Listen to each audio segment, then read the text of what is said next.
So a situation where I'd want to do mitered dovetails is one like this. There's a lot of grain in this board, and if I do a standard dovetail, you don't see that grain wrap around the board. Now you can do just a mitered joint, but I'm not a big fan of just regular miters. But if you do a half mitered dovetail, you get the best of both worlds. You see the tails of the dovetails, and you get to see the grain wrap around. So that's what I'm going to show you today. So I'm making the assumption that if you're watching this video, you know how to lay out dovetails and have the basic concept of regular through dovetails. So I'm not going to redo all that. So I went ahead and laid out the dovetails on this board, tails first. I'm going to go ahead and cut these out, and then we'll get started on what's different. So up to now, I've cut my tails and marked the top of my pin board the same way I would if I was doing any dovetail. But this is where things change. Now this is the outside of my board on my pin board, and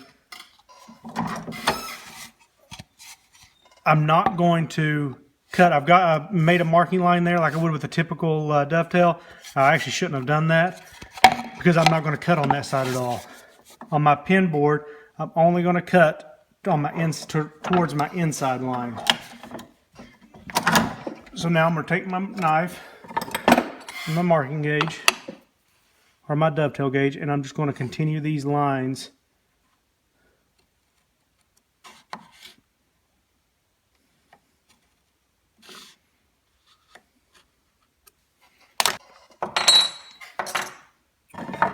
now. Using my saw, I'm going to cut them basically as if I was cutting half blind dovetails, and the edge of the board is my line for the half blind, so I'm not going to go past the corner there, and I'm going to stay on my waist side.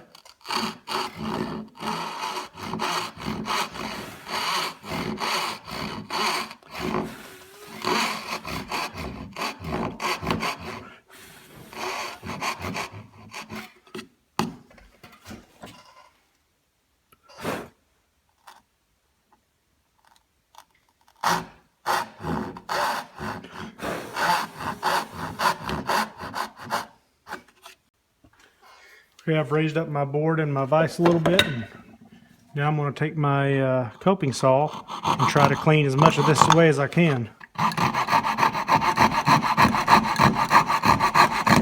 Just being very careful to not go below my scribe line or past my corner.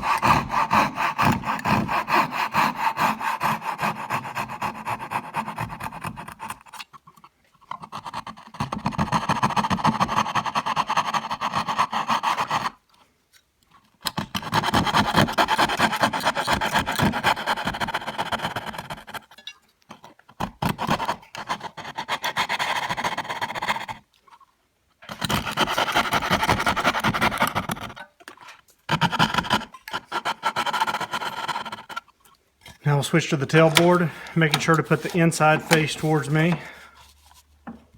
And again, I'm just going to cut away as much as I can without going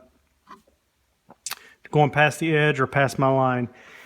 If you were to go past your line, it's not the end of the world, but you go past the corner here and it's pretty much ruined.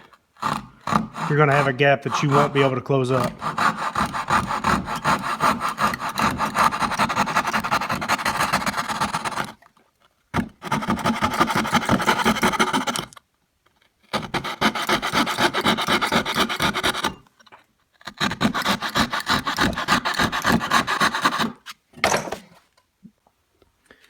So I've taken this piece of scrap and I've put a 45-degree angle on it with my table saw, and I've actually checked this with my digital miter gauge, and right now I'm at 44.9 degrees.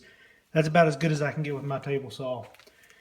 And I've clamped it right along my scribe line of my dovetails. So I'll just take my chisel. The sharper the better with this, and I'll just use that 45-degree block as a guide. Now, when you're starting off, you don't necessarily have to be resting on the bottom edge, but you always have to be resting on the top edge no matter what. If not, you have the chance of making the tail too short. So you just go by and just keep firm pressure and pare right down till you can't pare anymore.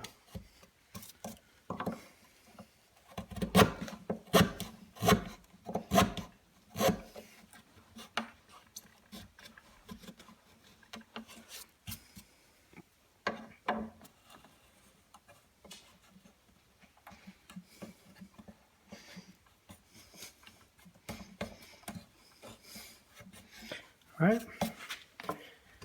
Now we'll do the same thing for the pins.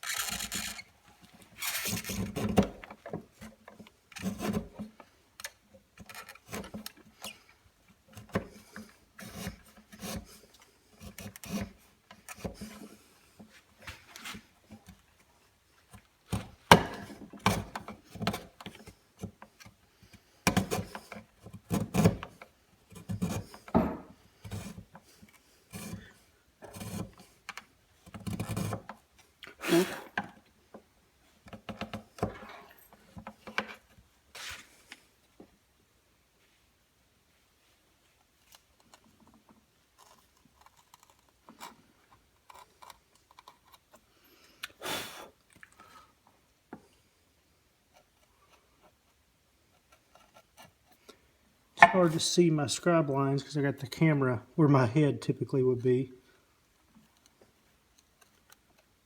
Trying to look over the best I can.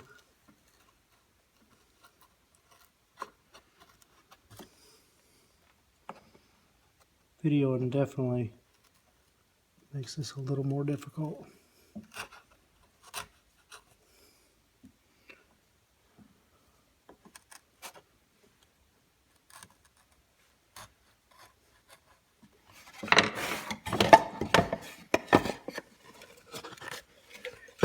Think. Hammer.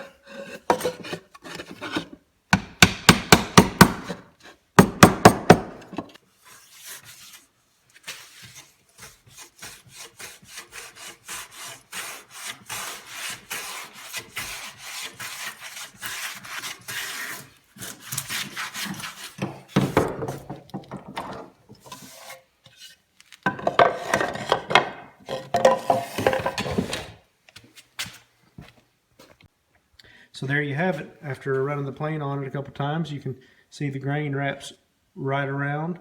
You get the added benefit of seeing the dovetails. If you like this video, please give it a thumbs up. Comment if you got any questions. Subscribe to my channel. I'd appreciate it. Thanks for watching.